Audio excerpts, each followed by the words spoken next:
सफ़र लंबा था, थोड़ा सा 2 साल के आसपास लग गए थे सर। लेकिन इसमें अब जो फाइनल स्टेज पे लॉजिकल आउटकम पे जो पहुँचे हैं, जो रैंक आई है, जो सर्विस मिलेगी, उससे बड़ी खुशी महसूस होती है और लगता है कि सर जो सफ़र था वो सार्थक हो गया, जो मेहनत थी वो सार्थक हो गई है। अच्छा, पहले अटेम्प्ट में आपने क्रैक किया और अब ये तीसरा अटेम्प्ट। सर क्या लगता है कि 2 अटेम्प्ट जो थे उसका एक्सपीरियंस काम आया जी इस सर, मुकाम तक पहुंचने के लिए? बिल्कुल सर, जो मेरे अटेम्प्ट्स थे उसमें जो मेरी गलतियाँ हुई थी सर, ऑप्शनल में जो हुई थी गलतियाँ, उनसे सर सीख मिली मुझे और शायद उसी दिशा में जो मैंने एफ़र्ट्स की उसी का आज परिणाम है कि मार्क्स बढ़ गए मेरे सर मेंस में और रैंक भी अच्छा हो गया, रैंक इम्प्रूवमेंट भी हो गई सर। कहाँ से एजुकेशन हुई और कैसे ये आईएएस तक का, यूपीएससी तक का सफर आपने तय किया? सर मेरा BTech Delhi college of engineering, Delhi technological university से हुआ। फिर सर मैंने एमबीए किया Indian institute of management Calcutta से। उसके बाद सर मैं कॉर्पोरेट सेक्टर में जॉब कर रहा था। वहाँ पर सर जॉब करने के दौरान वहाँ पर मुझे लगा कि सिविल सर्विसेज मुझे कुछ और चीज़ें देगा जिससे मुझे लार्जर सेटिस्फैक्शन मिलेगी लाइफ में, सोसाइटी में इम्पैक्ट क्रिएट करने का मौका, स्किल और स्कोप ऑफ वर्क भी बढ़ जाएगा। तो तब से सर फिर मैंने डिसाइड किया कि मुझे I should try for civil services. पहले जब आपने अटेम्प्ट में क्रैक किया था, क्या कुछ रैंकिंग उस वक्त में थी आपकी? और उसके बाद कहाँ जॉब कर रहे थे? कैसी ट्रेनिंग चल रही थी आपकी? सर मेरा पहली अटेम्प्ट से DANICS, Delhi Andaman Nicobar, Lakshadweep, Dadra Nagar Haveli, Daman Diu civil services है, उसमें सिलेक्शन हुआ था।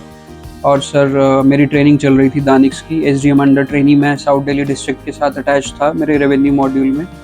तो उस ट्रेनिंग में भी सर मुझे काफ़ी सीनियर ऑफिसर से इंसाइट्स मिली जो बहुत ही फ़ायदेमंद साबित हुई मेरे इंटरव्यू में और पूरे प्रोसेस में। अच्छा, अभी ना सिविल सर्विसेज की परीक्षा में बहुत पेचीदा सवाल होते हैं। क्या कुछ ये पेचीदा सवाल थे? अगर आप कुछ बताना चाहें पेचीदा सवालों के बारे में, कैसे आपने उनको सुलझाया?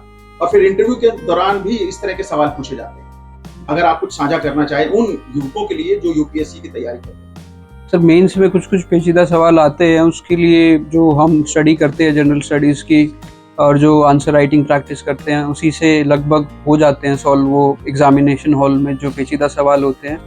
और इंटरव्यू में मैं शायद लकी था, आई वाज लकी दैट ऐसा कोई पेचीदा, ऑनरेबल मेंबर्स ने ऐसा कुछ पेचीदा सवाल पूछा नहीं। क्वेश्चंस ऐसे थे जिनका मैं जिनका मैं कन्वीनियंटली जवाब दे पाया। तो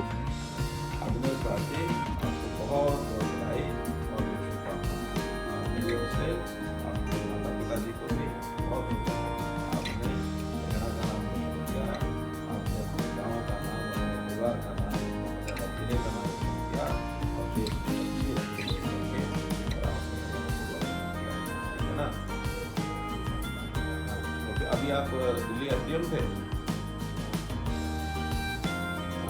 और उससे पहले तहसीलदार थे हरियाणा में।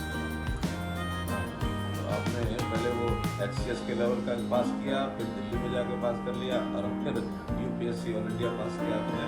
अच्छा है, इसी प्रकार से आपकी प्रगति बनी रहे। आपके माता पिता को भी मेरी ओर से बधाई देना। नमस्कार सतवीर जी। नमस्कार। मैंने कहा आपको बहुत बहुत ढेर सारी बधाई। हमको अपनी ओर से पूरा जोर लगाए हुए हैं कि मेरिट शुड बी वर्शिप है। मिशन मेरिट को हम भूलेंगे नहीं, मिशन मेरिट को नहीं रखेंगे। पेरेंट्स तो हर पेरेंट्स अपना चाहता है कि उसके बच्चे प्रोग्रेस करें, अच्छा मुकाम हासिल करें। तो हर पेरेंट्स कोशिश करता है कि उसको बच्चे को मैक्सिमम सुविधाएं दी जाए और उसकी जो भी रिक्वायरमेंट है वो पूरी की जाए। तो इसी तरह हमारा था, बाकी मेहनत तो बच्चा ही करता है, बच्चे के कारण ही सफलता मिलती है।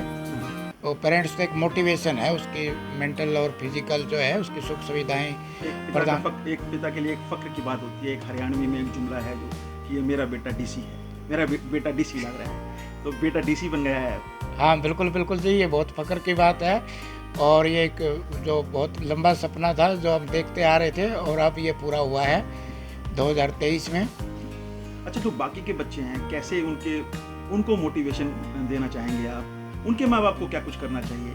आपके बेटे ने इस बेहतरीन मुकाम को हासिल किया है, क्या कुछ उसका रोल मॉडल था? आप भी खुद अधिकारी रहे हैं हरियाणा सरकार में। नहीं, बच्चों को तो यही है भी हो सकता है कि फर्स्ट चांस में उनको सफलता ना मिले तो उनको वो फ्रस्ट्रेट नहीं होना चाहिए और बिल्कुल कंटिन्यू अपने गोल की तरफ ध्यान रखना चाहिए और उसको अचीव करने के लिए अपना 100% देना चाहिए।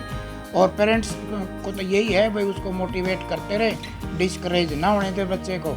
जब भी उसका बेचारा थोड़ा बहुत डिप्रेस होता है उसकी हर तरीके से जो है ना काउंसलिंग करे, समझाए और उसके अपने रास्ते पे चलने के लिए तैयार रखें। अच्छा, अभी हमने तो पहले अटेम्प्ट में ही क्रैक किया था यूपीएससी। क्या लगता है कि दूसरे अटेम्प्ट में या तीसरे अटेम्प्ट में परेशान था, आपने उसकी काउंसलिंग की उस वक्त? नहीं, ये एक ऐसी स्टेज होती है जब बच्चे के जो हर चीज़ की रिक्वायरमेंट होती है, क्योंकि यही नौकरी पे भी रिस्क नहीं ले सकते और सेकंड है ये मैरिजेबल एज भी होती है, बच्चे के नई लाइफ स्टार्ट होनी होती है, क्योंकि सारी उम्र वो पढ़ाई में तो बिजी रह नहीं सकता।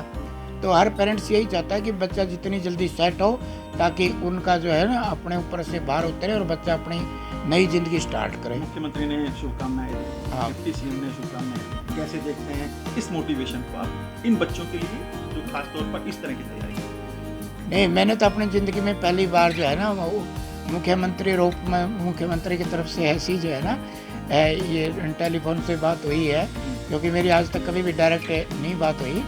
तो ये बहुत अच्छा लगा और ये लगा कि जो है ना इस तरीके से बच्चे बहुत ही मोटिवेट होंगे अगर हमारे ऊपर वाले जो हैं इस तरीके से उनको मोटिवेट करेंगे, क्योंकि एक संदेश जाता है सभी में।